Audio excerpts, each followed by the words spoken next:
Хвала Аллаху, который не спосылает испытания и бедствия нам, чтобы очистить наши ряды.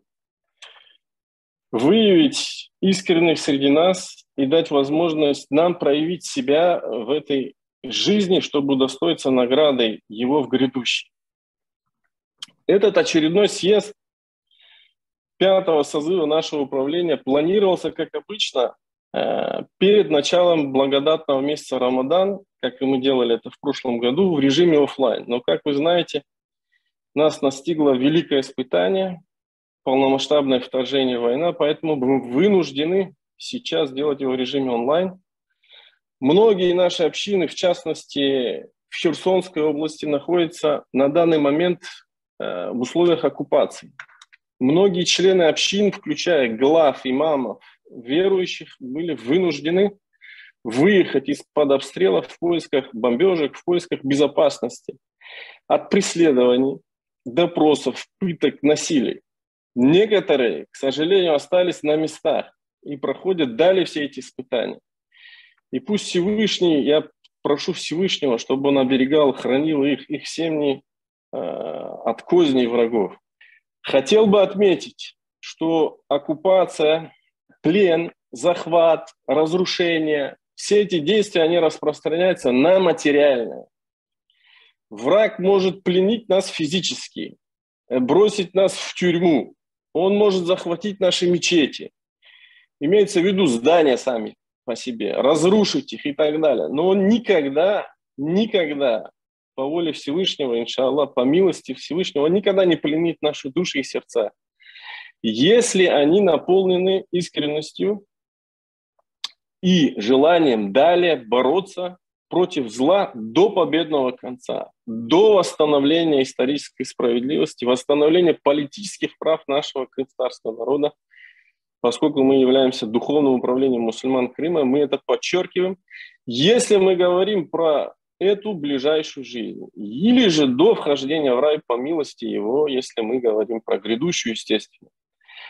Поэтому, несмотря на войну, несмотря на оккупацию, независимо от того, где мы находимся, в условиях оккупации или на материковой части Украины или за рубежом, наши общины существуют и продолжают свою деятельность настолько, насколько это возможно, руководствуясь кораническими принципами, установлениями «Фаттакуллаха мастататум», бойтесь Аллаха по мере своих возможностей, «Илля юкаллифуллаху нафсан илля вус'аха». Аллах не возлагает на человеку сверх его возможностей.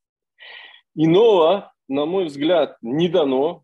Мы продолжаем свою работу, деятельность в рамках своих уставных целей, миссии видения до победного конца, то есть до освобождения наших мечетей, до освобождения наших соотечественников, братьев, сестер от угнетателей, до освобождения Крыма, Аллах сметит все, которое возможно только по воле Его одного, по воле Всевышнего. Эта дикая война началась с оккупации Крыма, и она по воле Всевышнего, иншаллах, завершится его освобождением. Уроки в реалиях современной жизни, я имею в виду проповеди, уроки и так далее, можно проводить онлайн. Место для совершения намазов можно организовать, где бы мы ни были. Ведь посланник Аллаха, саллаллаху алейхи ва саллям, сказал, что для него вся земля установлена чистой, очищающей, а также местом поклонения. Мы можем организовать, это в контексте того, что мы продолжаем свою деятельность, независимо от того, где бы мы ни были. Мы можем организовать, объединив усилия, предоставление финансовой, благотворительной помощи тем, кто остался и живет в условиях оккупации. И мы уже на самом деле это делали, о чем будет сказано далее, иншаллах. Мы можем внести свою лепту в информационном противостоянии, в информационной войне, которую сейчас развязала Россия, в том числе и посредством религиозных так называемых своих муфтиев, которые объявляют джихадом эту дикую войну против Украины. Я прошу Всевышнего, завершая это свое выступление, чтобы он нам даровал победу над тиранией 21 века и прошлых веков на самом деле для нашего народа. А сейчас в настоящее время это тирания на самом деле всей исламской уммы. То есть над Россией, которая притесняет мусульман, где бы они ни были. Ведь победа только от Него единственного.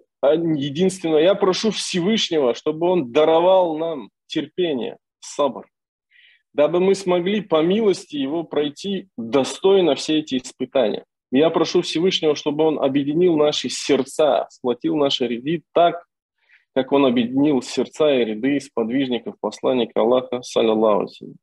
Я прошу Всевышнего, чтобы каждый из нас был настоящим примером для всех тех, кто окружает нас, кто слушает нас и прислушивается к нам, к духовным представителям, лидерам, авторитетным людям. Я прошу Всевышнего, чтобы Он использовал, задействовал каждого из нас для возвеличивания Его слова. Ли-а'ля и калиматилля. Где мы бы ни были, а не заменял нас другим.